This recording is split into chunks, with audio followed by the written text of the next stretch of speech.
So I want to talk briefly about, let's call it genetics or heritability in Middle-earth and Lord of the Rings. And I think there's an interesting theme in Tolkien, or in Middle-earth, of thinking about certainly inheritance, what we gain from our forefathers, what we pass on, and the fact that sometimes, and Tolkien speaks about this, I think Letter 240 talks about heritability and the fact that the ancient West Numenorians probably knew plenty about heritability. Genetics was only really becoming any kind of issue during the time he was writing this. He wouldn't have had a strong sense of what we now think of as knowledge about DNA and stuff, but certainly the idea that things could be inherited, he would have understood something about, and he says the Numenorians would have. But it's interesting to think what can be inherited and what can't be, and also let's say what about the blood of kings? And I'm thinking here about the Numenorians in their in their Westernessian phase, Aragorn, Faramir, Boromir, and Denethor. And to give an example, we have that Denethor is really the second most impressive man in the world after Aragorn, and he has two sons. One of whom, Faramir, is like him, we're told. One of whom, Boromir, is more like their mother. Boromir is a brave, decent chap in most respects, but is not really of the. He's not really quite the right sort to be ruling, despite being his father's favourite, because he reminds him of his wife, their mother. And whereas Faramir is much more like Denethor, which is a compliment, and much more like Aragorn. Aragorn is bred true as well. And there's some stuff here about, how far is, how far does does Tolkien actually understand all the heritability involved? Other than he does seem to think that sometimes features later will just breed true, even though they haven't for some time. He understands the idea that, mixing populations changes genetics. That's true. Now, there could be some sense of, particularly to do with the Numenorians, does this lead to a sort of an accidental, not really meant by Tolkien, but a race superiority issue? And the Numenorians are inherently superior. I think an interesting thing to me is that when the first men, the Edain, and then the first Easterlings come into Beleriand in the First Age, there's nothing much to sort them between them other than that the Edain are the first men. The Easterlings, half of them stay loyal, half of them betray the elves. The reason that there is longevity and long life given to the Numenorians is a blessing from the Valar.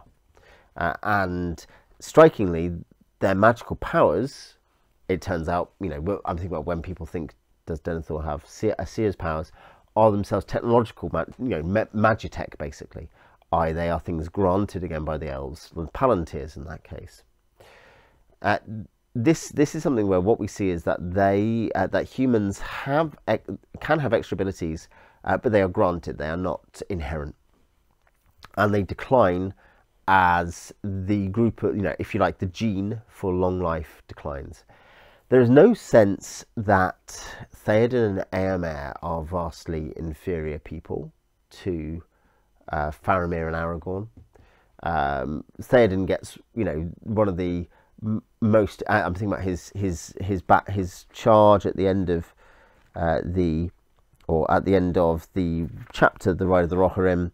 Suddenly the king cried to Snowmane, and the horse sprang away. Behind him his banner blew in the wind, white horse upon a field of green, but he outpaced it. After him thundered the knights of his house, but he was ever before them. Éomer rode there, the white horsetail on his helm floating in his speed, and the front of the first Ered roared like a breaker foaming to the shore, but Theoden could not be overtaken.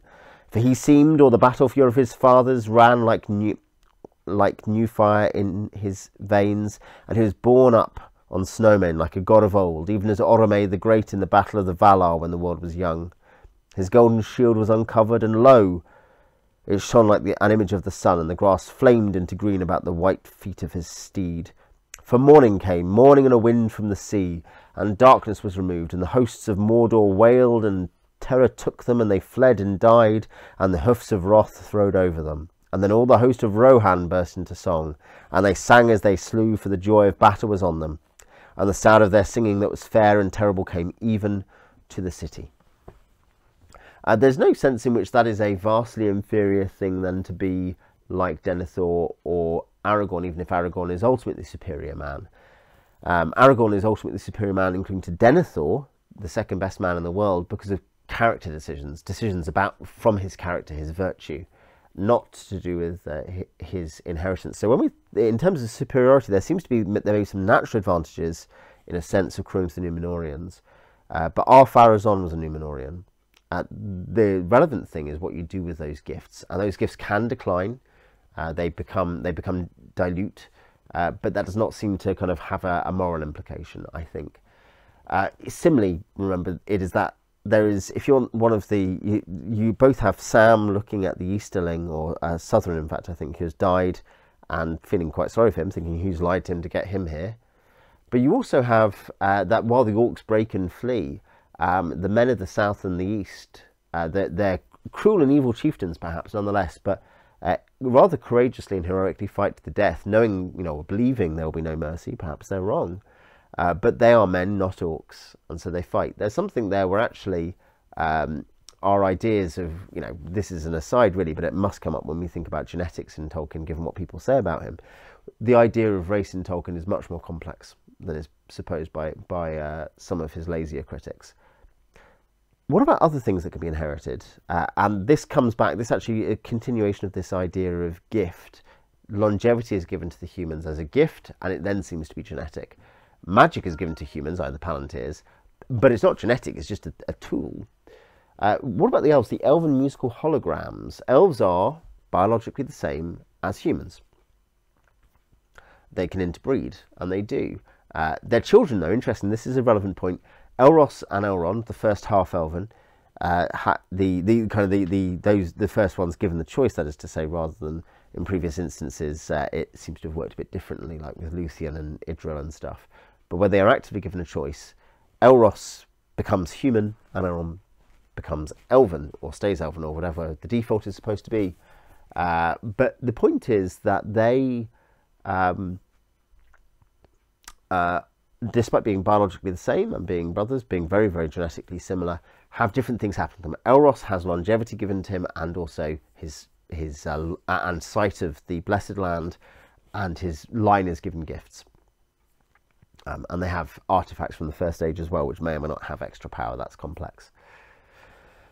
Elrond is an elf, and so he is able to wield the elven ring, that Ivelia, which is then able to protect and guard and hide Rivendell and make it a wonderful microclimate and things like this. These powers of preservation associated with the elven rings, which is appropriate to his species, but also presumably, and this is because it could be so associated with Arwen, though Arwen is not doing this when Aragorn sees her, is that Aragorn assumes he is seeing a musical hologram.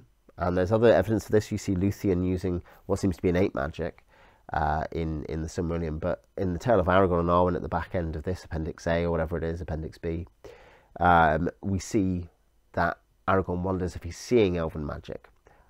Aragorn cannot do magic, and neither could Elros. But this can't be genetic in the same way. The inheritance has to be, in some other sense, numinous, mustn't it? That the idea is that the elves have a particular gift on them in the same way they have a particular gift and doom from God, from Eru, the idea that they go to the halls of Mandos when they die. Humans go beyond the circles of the world where there is more than memory. Aragorn comforts Arwen. So yeah, I think some things seem to be supernaturally gifted, some things seem to be naturally gifted. Certainly there does not seem to be an issue of superiority between these, but difference. The final thing, I guess, another example actually I was going to say it, but before I get to a final thing, the Turkish element to the Baggins' blood, again, this idea that there's an eccentricity, and whether or not we now say, well, there's a predilection to madness in them or not, is hard to say, whether that's exactly what Tolkien has in mind. But of course there is another example there of inheritance that goes beyond your eye colour. There's some of this probably does play into some of his views about class and monarchy and things. I've talked a bit about the Shire's class structure. There's an interesting kind of anarchical monarchism in Tolkien, which does seem to also include an idea of the divine right of kings. Not necessarily what you think of when you think of that phrase, but the idea that Aragorn is the king, the return of the king. The banner that is unveiled is of Elendil, and everyone knows the claim he's making, even if he does not act as King of Gondor. He is saying, I'm the heir of Elendil and the King of Arnor when he does so. And of course, there's an implication about kingship. And so inheritance matters for that as well. That, of course, again, that is not a genetic power, nor is it something that is strictly within your genes, but it's not particularly within that exact blood or set of genes, if you want to use the later language, that makes you a high king, because you still have to be the oldest son, etc., etc. But I think there's an interesting thing there again about the idea that kingship may be something which is somewhere between the magical inheritance of elven magic versus the Palantir versus the long life of Elros, all these different kinds of things that can be inherited. Again, you might talk about the high kingship of the elves, the fact that it goes from Finwë to Feanor, and from Feanor to Fingolfin. It is given away by Maethros. Maethros does not take it in repentance of the destruction of the ships, etc. So the idea that that too has a similar kind of path, where kingship is a real thing that is handed down with real rights, that is connected to genetics but not identical to it. There is also a what American founders and early political philosophers would have called natural aristocracy, and T.S. Eliot talks about, to do with what he's, in terms of him seeing the development and exchange of classes over time, which I think would have certainly all have been, not that Tolkien would have known all of it, he might have known Eliot's works on this stuff kind of almost accidentally, but that would have been in his head, the kind of stuff that was the same background for him. The idea that there is a drawing up from wherever, and certainly we see that with the Rohirrim. They are foot Saxons essentially from the east, who come into the west and take up horse riding and become. They're given land by the declining Númenóreans. The Númenóreans may be more superior. The whole point is they're not, but there aren't enough of them for all kinds of reasons. And so the Rohirrim, who are vigorous and hardy and fertile people, have the land and prove their worth, and they defend it over and over again. The idea that though of the hobbits who go on the adventure, 2 are out and out aristocrats. They are heirs to the 2 great titles of the land, and in Tolkien's head that will certainly have resonated with World War I and those young officers dying in the trenches. A third is sort of upper gentry, connected to the aristocracy.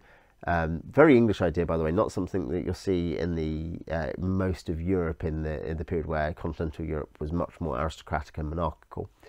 But the Baggins is just landowners, not necessarily particularly profitable, serious business landowners either. And then you have a servant, and that servant is a ring bearer, and that servant is not corrupted by the ring, conquers the ring in his own way, the only person other than Tom Bombadil to do so, indeed.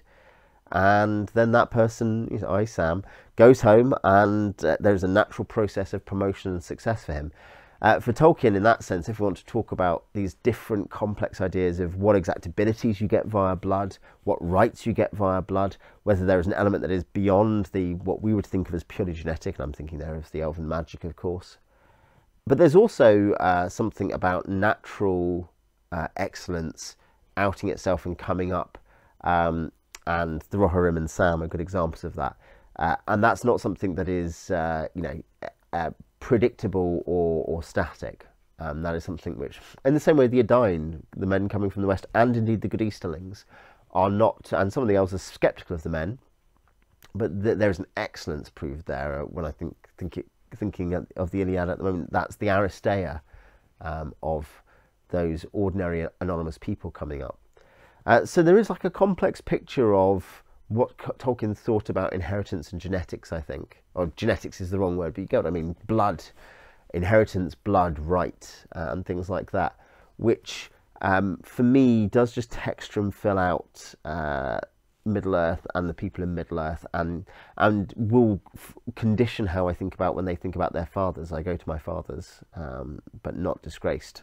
I slightly paraphrased there, didn't I?